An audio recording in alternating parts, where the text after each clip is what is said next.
আমরা আজকে যে খাস কথা দপ্তর, সেই দপ্তরে আমরা আজকে আলোচনা করব যে বর্ধমানের যে মানা, সেই মানায় যে সবজি চাষ হয় সেই নিয়ে আলোচনা করব। আমাদের সঙ্গে আলোচনায় আছেন আজকে খাস কথা পত্রিকার সম্পাদক মাধব ঘোষ। মাধববাবু, প্রথমেই একটু শুরুর সময় জেনে নিই, মানে যারা দর্শক আছেন তাদের জন্য একটু জেনে নিই যে এই যে উদয়পল্লীর মানা কিভাবে যেতে হবে। যদি বর্ধমান শহরের যদি আমি ধরি রাজবাড়ি থেকে যদি কেউ যায়, উত্তর ফটক রাজবাড়ি থেকে, তাহলে টোটো বা রিক্সা আছে পাবলিক যানবাহন হিসাবে। আর যারা কিন্তু মোটর বাইক যেতে চান তাহলে এখান থেকে 15 মিনিট লাগবে উদয়পল্লী পৌঁছানো। উদয়পল্লী পৌঁছে উদয়পল্লী বাঁধে উঠে বাঁধ টপকে নামলি মানা শুরু হয়ে গেল, মানে চাষের এলাকা শুরু হয়ে গেল একদম। এই মানা এটা কি দামোদরের খুব কাছে না পারে? একদমই কাছে, মানে পাড়েই বলে, মানে দামোদরের তীরবর্তী এলাকাটাই টোটালি মানা। ওখানে কি 12 মাসি সবজি চাষ হয়? হ্যাঁ, 12 মাস। মানা কি জন্য বিখ্যাত যদি জিজ্ঞেস করা হয়? মানা সবজি চাষের জন্য বিখ্যাত। ওখানে কি সবজি চাষ ছাড়া ধান চাষ হয়? ধান চাষ এখন কিছু কিছু হচ্ছে, যেমন যে সমস্ত কিছু বিশেষ ধরনের ফলনের ধান বীজ বেরিয়েছে, তারা অনেক শুকনো জমিতে কম জলে চাষ হচ্ছে। সেই সমস্ত ধান খুব পরিমাণে কম, কিন্তু হচ্ছে। আসলে সবজি চাষ আসলে একদম সবজি চাষ। এই যে শীতকালের আমরা প্রায় শেষের দিকে চলে এসেছি, এই যে গোটা শীতকাল গেল, এই যে শীতকালে কোন কোন সবজি চাষ ওখানে বেশি হয়েছে? এই শীতকালে যদি বেশি কথা বলেন তাহলে কপি চাষটা, ফুলকপি, বাঁধাকপি, বেগুন, টমেটো, মটরশুঁটি, আলু চাষ তো মানে বৃহৎ আকারই হয়। আলু অনেক চাষ হয়। হ্যাঁ, ফুলকপিটা মোটামুটি কোন সময় থেকে চাষ হচ্ছে? এখন তো ফুলকপি আমরা দেখি অনেক আগেই চলে আসে, আগে শীতকালে আসতো, এখন শীতকালে অনেক আগে চলে আসতো। এখন কি ফুলকপি চাষটা অনেক আগে থেকে একটু শুরু হয়ে যায়? সেপ্টেম্বরের প্রথম সপ্তাহ থেকেই চাষের মানে তোড়জোড় শুরু করে দেয়। প্রস্তুতি পর্ব একদম চলে। চারা বোনা, সেই চারাকে সংরক্ষণ করে খুব সযত্নে রাখা, যাতে করে বৃষ্টি হয় তখন হয়, সেই বৃষ্টির জল থেকে রক্ষা করার জন্য কৃত্রিমভাবে উপরে আচ্ছাদন দেওয়ার ব্যবস্থা হয়। তারপরে ওর মধ্যে নিয়মিত জল, পরিমাণ মতো জল, ওষুধপত্র, এই সমস্ত। শীতের ফসল হচ্ছে, সবজি হচ্ছে এই কপি। এই কপিটা একটু আগে চাষ শুরু করার কারণ কি? আগে চাষ করার মূল কারণ হলো, ঠিক পুজোর মুখে যদি কপিটা তুলতে পারে তাহলে দামটা অনেক বেশি পাওয়া যায়। আর এই দামটার জন্যই মানুষ কপিটাকে আগে খুব চাষটা খুব কঠিন ব্যাপার সেই সময়, কিন্তু ওই বাড়তি দাম পাওয়ার জন্য একটু ওই সময়টা চাষ করে। শীতকালে আপনাদের ওখানে কি মানে ফুলকপি, বাঁধাকপি এবার প্রচুর মানে ভালো রকম হয়েছে? হ্যাঁ, খুব ভালো ফসল হয়েছে, কারণ এবার ওয়েদার খুব ভালো গেছে। পর্যাপ্ত শীত ছিল, সঙ্গে একদম স্বচ্ছ পরিবেশ ছিল, রোদ ছিল।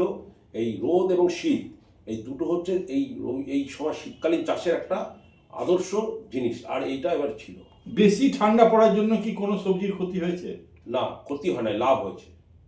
সব সবজি ঠান্ডা পড়ার জন্য ভালো হয়েছে। আলুও খুব ভালো হয়েছে, আলুর ফলনও খুব ভালো হয়েছে। এই যে মটরশুঁটি এইসব কি বেশি ঠান্ডা পড়ার জন্য কোনো অসুবিধা হয়নি? না, সুবিধা হয়েছে, বরঞ্চ পোকার উপদ্রব অনেক কম ছিল। এইবার দেখা গেছে যে বেগুন বা ফুলকপিতে পোকা কিন্তু এখন পর্যন্ত এই বলছেন যে বেশি ঠান্ডা পড়ার জন্য হয়নি। একদম তাই।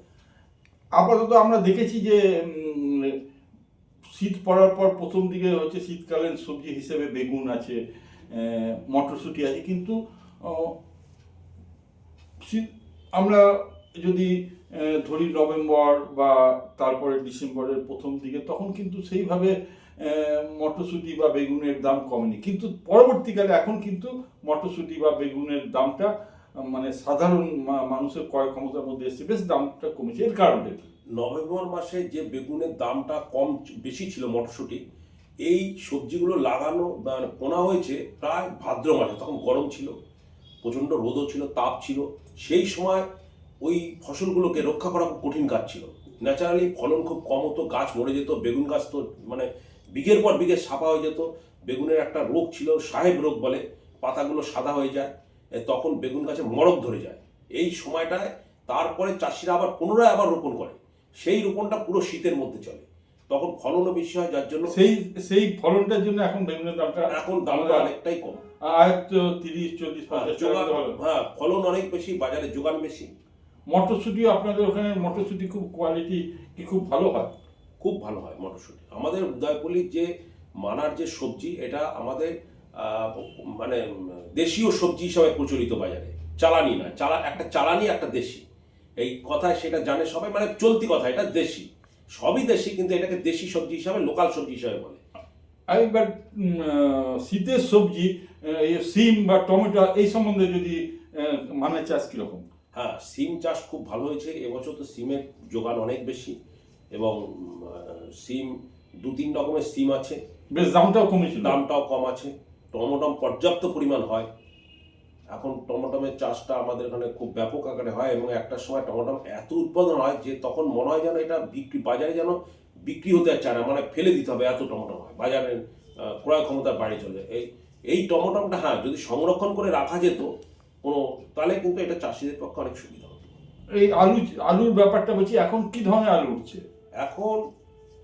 এখন মূলত উঠছে কাঁচা আলু, যেটা কাঁচা আলুর মধ্যে যেটাকে আমরা এই বলি, ওই আপনার পোকরাজ আলু, পোকরাজটাকেই কাঁচা আলু বলে, বা S1। হ্যাঁ, S1। এই আলুটা পাঞ্জাব থেকে বীজটা সংরক্ষণ করে ওখান থেকে আনা হয়, এবং আনার পরে এই আলুটা চাষের মূল বৈশিষ্ট্য, প্রথম দিকে আলুটা উঠে যায়, আজ থেকে 1 মাস আগে আলুটা শুরু হয়ে গেছে। হ্যাঁ, এখনো দিন 15 পর থেকে জ্যোতি আলুটা তোলা শুরু হবে, তারপর জ্যোতি আলুর পরেই হবে আবার চন্দ্রমুখী আলু। আপনাদের ওখানে চন্দ্রমুখী আলু হয়? হ্যাঁ, চন্দ্রমুখী চাষ হয়, চন্দ্রমুখী, এবং ওইখানকার চন্দ্রমুখী সবই, ওগুলো বাজারে বিক্রি এখন কমই হবে, জ্যোতি চন্দ্রমুখীটা বেশি স্টোর হয়, সব সংরক্ষণের জন্য চলে যায়, কাঁচা বাজারে এখন যা আছে সব কাঁচা আলু, মানে ওই জ্যোতি ওঠার আগে যেটা পাওয়া যায়, কাঁচা আলু। আপনাদের ওখানে ফুল চাষের কি ফুল চাষ বলতে এখন গেন্দা তো এখন প্রচুর পরিমাণে চাষ হচ্ছে, গাঁদা ফুল এখন আমাদের ওইখানে বিঘের পর বিঘে চাষ হচ্ছে, যেটা বর্ধমানের সমগ্র বাজারে আসে, এবং এখনকার এই যে পুজো গেল, সরস্বতী পুজো বা যে সমস্ত সামাজিক অনুষ্ঠানগুলো, তার ম্যাক্সিমাম যোগানটাই আমাদের ওইখান থেকে হয়। ওইখানে কি তাহলে কৃষি প্রধান এলাকায়, ওখানে কি সম্পূর্ণই কৃষি, নাকি ওখানেও আমাদের কংক্রিটের বড় বড় বাড়ি দেখা যাবে না, সব কৃষি প্রধান বাড়ি ওখানে, মানে লোকালয়ের মধ্যে কি বড় বড় বাড়ি না দেখে মানুষ কি ওখানে শুধু চারিদিকে সবুজ দেখতে পায়? ওখানে যারা থাকে কি ধরনের মানুষ থাকে যারা ওখানে কাজ করে? তারা কি বাইরে থেকে আসে কাজ করবার জন্য, না ওখানে যারা থাকে তারাই চাষবাস? তারা ওখানেই থাকে, ওখানে চাষবাস করে তারা, এবং চাষির উপরই নির্ভরশীল বেশিরভাগ তারা, তাদের এই চাষের উপর ভিত্তি করে তারা ওখানে বাড়ি ঘর বা তাদের ছেলে মেয়ে। বাইরেকার শ্রমিক এসে চাষের সময় কাজ করার সংখ্যা কম, এখন কমে গেছে, কারণ এখন চাষটা যন্ত্র হচ্ছে। এবছর যা দেখা গেল, আলু চাষটা, আলু রোপণ হচ্ছে মানে মেশিনে, হারভেস্টার মেশিনে, ধান কাটা হচ্ছে মেশিনে, তাতে করে ওইখানকার ক্ষেত মজুরদের ওদের একটা মানে ক্ষেত থেকে যায় মনে, যে ওদের কাজ অনেক কমে গেছে। চাষের ক্ষেত্রে জল লাগে, ওখানে জলের ব্যবস্থা, মানে সেচের ব্যবস্থা? সেটা হচ্ছে নলকূপ থেকে জল ওঠে, আগে এটা শ্যালো পাম্প যেটা ছিল ডিজেল চালিত তাতে হতো, কিন্তু এখন ইলেকট্রিসিটিটা পৌঁছে গেছে, একদম ইলেকট্রিক পৌঁছে দিয়ে শ্যালো হচ্ছে, মোটরে সব চাষটা হচ্ছে, তার খরচটা অনেকটা কম। 5-7 জন মিলে একটা কি সাবমার্সিবল পাম্প বসাচ্ছে, না সববার আলাদা? সব নিজস্ব আলাদা আলাদা। এই কারণেই জমির এটা সমতল জমি নাই, সর্বত্র জলের নিকাশি জল পাওয়া যাবে না, এই জন্যই ছোট ছোট মানে 2-4 বিঘে জমির মধ্যে একটা করে আছে। চাষের সঙ্গে আমি একটা কথা বলি, ওখানে আপনাদের পাশে হচ্ছে দামোদর, এই যারা চাষ করে ওখানে কৃষিজীবী পরিবার, পাশাপাশি দামোদরে কি মাছ ধরার কাজেও তারা যুক্ত থাকে? হ্যাঁ, দামোদর তাদের অর্থনীতির একটা বিরাট সহায়ক। মাছ ধরা যেমনি আছে, তাও দামোদরে তো যে বালি উত্তোলন হয়, সেই বালি উত্তোলনের কাজে প্রচুর শ্রমিক নিযুক্ত, তারা ওইখানে কাজ করেই তারা। আমরা চাষবাসের মধ্যে রয়েছি, আপনি মাছের কথাটা বলুন। হ্যাঁ, মাছ ওইখানে দামোদরের প্রচুর পরিমাণে ভ্যারাইটিস মাছ পাওয়া যায়, তার মধ্যে মূলত দামোদরের চিড়ে বাটা, তারপরে আপনার চিংড়ি, আর রুই, কাতলা, বেলে, এই মাছ সর্বত্রই আমাদের স্থানীয় বাজারে আসে। সকালে সারা রাত তারা মাছ ধরে, সকালবেলা এই মাছগুলো লোকাল মাছ হিসাবে পরিচিত। দামোদরের মাছে একটা আলাদা কদরও আছে, ওটা ওখানে পাওয়া যায়। দামোদরে আপনি বললেন চিড়ে বাটা পাওয়া যায়, তার সঙ্গে কি লোকাল পাবদা যেগুলো হ্যাঁ, মাঝে মধ্যে পাবদা বলে মাছও মাঝে মধ্যে পাওয়া যাচ্ছে দামোদরে। আর চিংড়ি মাছ কিরকম পাওয়া যায়? চিংড়ি মাছ অনেক রকম, গলদা পাওয়া যাচ্ছে, ছোট মাঝারি চিংড়ি পাওয়া যাচ্ছে। এর তো বাজারে প্রচুর চাহিদা। হ্যাঁ, প্রচুর চাহিদা। এবছর দেখা গেল প্রচুর চিংড়ি আমদানি হয়েছে, তা ওটা জানা গেল যে বিশেষ ধরনের একটা জাল আবিষ্কার হয়েছে, চায়না জাল বলে। ওই জালে নাকি সমস্ত চিংড়ি উঠে আসছে, এটা আমরা আগে দেখতাম। কথা প্রসঙ্গে আপনি যখন মানার কথা বললেন, তখন এই প্রশ্নই শেষ প্রশ্ন করছি, মানায় এই যে শীতকালটা গেল, আজকে ফেব্রুয়ারি মাসের প্রথম দিকে, এই যে গোটা ডিসেম্বর এবং জানুয়ারি শীতকালটা গেল, ওখানে প্রচুর মানুষ পিকনিক করতে যায়। তা পিকনিকের জন্য অত মানুষ ওখানে যাওয়ার কারণ কি, একটু সংক্ষেপে বলবেন। প্রথম কথা হচ্ছে শীতকাল, দামোদরের প্রাকৃতিক সৌন্দর্য অপরূপ। বিস্তীর্ণ দামোদর, সেখানে জলও আছে, তার পাশে সবুজ একদমই চাষবাস, আলু বা মটরশুঁটি বা এইসব ফুলকপি, বাঁধাকপি, গোটা মাঠ জুড়ে একটা সবুজ ভাব। তার পাশেই দামোদর নদ বয়ে গেছে।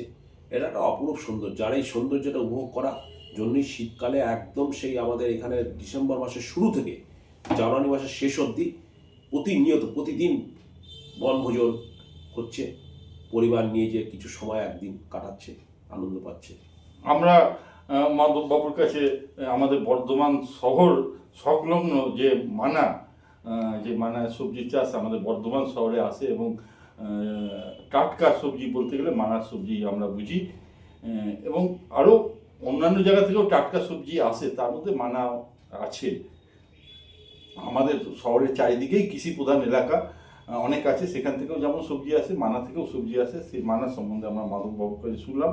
আগামী দিনে আবার আমরা চাষবাস নিয়ে মাধববাবুর সঙ্গে আলোচনা করব। আমাদের দর্শকদের বলবো ফলো রাখতে।